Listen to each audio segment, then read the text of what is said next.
नारायण पूछे तुलसी से दिलवा के बात हो। नारायण पूछे तुलसी से दिलवा के बात हो। नारायण पूछे तुलसी से के तोहरे माता है कवन तोहरे पिता। कवन तोहरे माता है कवन तोहरे पिता। कवन नगरिया में कवन नगरिया में भइल बा बियाह हो। नारायण पूछे तुलसी से दिलवा के बात हो। नारायण पूछे तुलसी से धरती हमरे माता है मेघ हमरे पिता। धरती हमरे माता है मेघ हमरे पिता।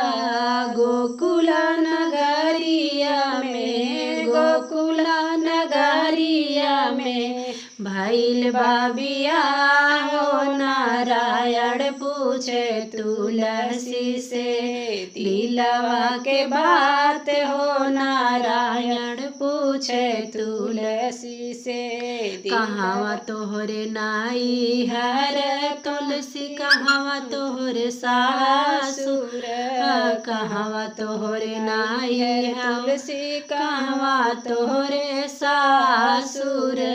के कराही नाम के कराही नाम के सिंदूर भरलू मांग हो। नारायण पूछे तुलसी से दिलवा के बात हो। नारायण पूछे तुलसी से गंगा तीर नैहर यमुना तीरे सासुर।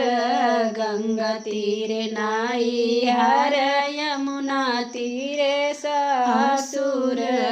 तोहरा ही नाम के तोहरा ही नाम के सिंदूर भरले मांग हो। नारायण पूछे तुलसी से दिलवा के बात हो। नारायण पूछे तुलसी से।